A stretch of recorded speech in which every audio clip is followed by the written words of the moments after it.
So here's one of the older Forge World models that got a new lease of life with the new Inquisition Codex. Hello again and welcome back to Auspex Tactics, the strategy and tactics focused 40k channel, dedicated to purging the Imperium of Xenos and heretics everywhere. Today we're also dedicated to purging some demons, because we're taking a look at Inquisitor Lord Hector Rex, an Ordo Malleus Demon Hunter Inquisitor, who has some nice new options now the new Codex for Inquisition came out in White Dwarf. In this video we'll take a look at his datasheet, any obvious combos, and some ways that we could run him on the battlefield. Now Hector Rex has some pretty cool background. He was initially inducted into the Astra Telepathica before being singled out for his unique prowess. He was genetically augmented, which is why he is so massively physically imposing on the battlefield, and it was on the cataclysmic battlefield of the Siege of Vrax that he really made his name. He personally banished the greater demon Angrath and rid the world of Khorne and Nurgle influence. So let's take a look at what this living legend does on the tabletop. Hector Rex is of course an HQ choice for Codex Inquisition. He has movement 6, weapon skill and ballistic skill of 3+, strength 4, toughness 3, 5 wounds, 3 attacks, leadership 9 and a 2-up save. He'll cost you 110 points to field him alongside your army, and of course you can include him in any detachment as a free slot provided your army is Battleforged and Imperium, as per the new Inquisition Codex rules. Alternatively, you can have him lead some Acolytes or Jakiro or Demon hosts as part of an Inquisition detachment. So compared with some of the other Inquisitors, he's got a decently durable stat line. He's got a 2-up armor save, and he also bears a Storm Shield, which will give him a 3+ invulnerable save as well. So besides perhaps Karamazov, he's the toughest Inquisitor we have to field. He is armed with his sword, Arius, a Storm Shield, frag and crack grenades, and a bolt pistol. Arius is a boosted power sword essentially. It's strength user, so handily is strength 4 because he's a little bit more hench than his compatriots, AP -3 and damage D3, with a nice flavourful special rule with if he attacks a demon with it, it inflicts a single mortal wound on each successful hit in addition to its normal damage. So this thing really does feel like the bane of demons. I quite like that. He has the normal Authority of the Inquisition and Quarry special rules. He has a Psychic Hood, which means that you can add 1 to any Deny the Witch tests that you make for enemy Psychers within 12 inches of him.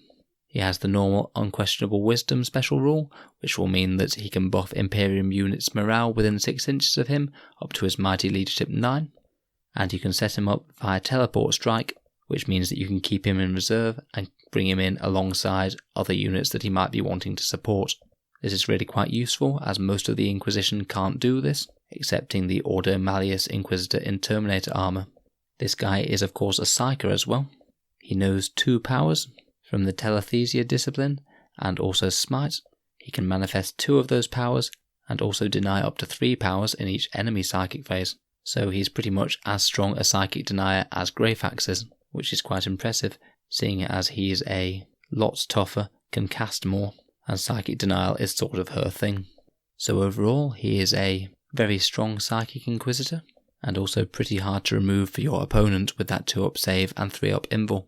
He is not too bad in close combat either, but compared with other characters of his points cost, he's typically going to be a bit lacking, say compared with a Space Marine Captain or something. So his real value will come in those psychic powers that he can cast, and his very impressive denial abilities. So let's take a quick look at the options he has. Firstly, interestingly for Forge World HQ units, they don't typically have a set Warlord trait. This means that we have a choice of 4, the 3 base ones and the Ordo Malleus Psychic Mastery one. To my mind, there isn't really much contest between these. The Radical trait could give you a couple of rerolls, and Formidable Resolve could give you some buffed up leadership to surrounding units, but neither of these really quite compare to having an extra deny, extra cast, and knowing an extra power. This means that he can deny a ludicrous 4 times and cast 3 of the Telethesia powers, or 2 of the powers and Smite. This means that he's a very, very powerful Psyker, equaling casts to Kotias, but he can deny twice more. I think that the psychic powers are particularly useful on him, because he can come in from Deep Strike just literally right by the enemy, and a lot of the interesting psychic powers are quite short-ranged, seeing as it costs just 1 command point to be able to unlock this extra cast, With the Inquisitorial Mandate stratagem, I'd say it's typically worth it, particularly if you're fighting an army with loads of psychers and you want to be able to use that absolute crap ton of denies. So now we've established he's a psychic powerhouse, let's think about which powers we'd typically want to cast. Firstly, Terrify is a very solid pick. As it can deny Overwatch, you could bring this guy in alongside a more fragile, deep striking assault unit and use it to make sure they don't suffer any casualties when they get into Overwatch. Dominate's certainly an interesting option.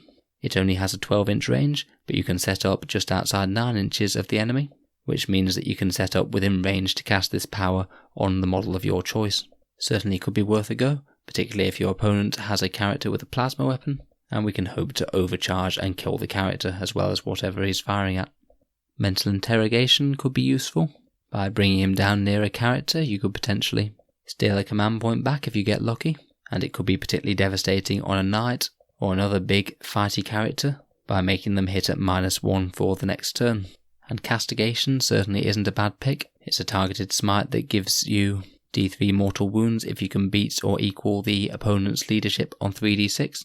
And between this and Smite, he could easily be doing 2d3 mortal wounds to a choice target when he drops in, which really isn't too bad damage output just for that. As he's Ordo Malleus, he has access to Power Through Knowledge, and that's another very, very powerful buff that you could potentially use on something, say, with a 3+ save and no invul, maybe a big unit of aggressors or something like that, or perhaps on a big horde unit, say like Astra Militarum conscripts, to make a very annoying screen to remove. With his positioning abilities, he's probably one of the best Inquisitors for casting psychic powers, though being locked to Malleus does mean that he loses out on a couple of options. So how would I run him in an actual game? I think that he'd probably be best just run as a attachment for one of your detachments, rather than paying for the full Inquisition detachment. He can deep strike and use the fancy reserve rules, whereas the Acolytes, Jakiro or Demon Hosts can't. So I think he's probably better off fielded as Lone Wolf. I'd certainly consider using him if I was thinking about bringing in a scary unit from Deep Strike that didn't want to be overwatched, and he could potentially put on a 5+ invul for whatever he's coming in next to as well. If the enemy's using a lot of high value models, then just unloading a lot of mortal wounds with Smite and Castigation is certainly an option too, and trying for a cheeky Dominate on a random non-vehicle model could be surprisingly potent if you do get hold of something powerful. Basically, the Telethesia discipline is quite a strong and flexible discipline, and he's rarely going to have no effect on the game.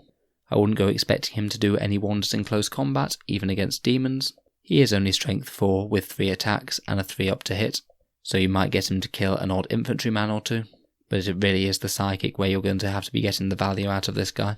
I'd be looking to drop him in on turn 2 typically, ideally screened by my own units or by terrain from enemy firepower, but close enough to use his psychic goodies on units that matter.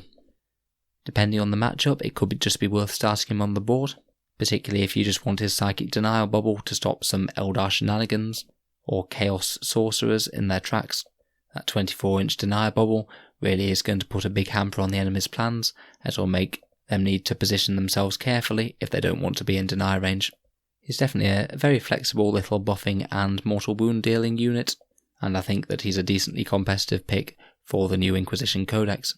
I think that the Warlord traits and psychic powers are probably the strongest aspect of the Codex, so he doesn't really lose too much by missing out on a relic, and he does offer his own special things by having reasonably decent close combat, and a strong invul save too. Obviously you do have to weigh him up against the other options. Kotiaz is a solid contender, particularly with that intercept rule, and he will cast as many powers, if not deny anywhere as near as well. I'd say this guy's main advantage over Kotiaz is the fact that he can set up from reserve anywhere on the battlefield, and that could certainly be worth the extra 20 points. Thanks very much for listening to another Auspex Tactics video. Please let me know if I've got any rules wrong or misunderstood anything. It can be surprisingly easy when dealing with Forge World rules. The keywords and things aren't always exactly what you expect.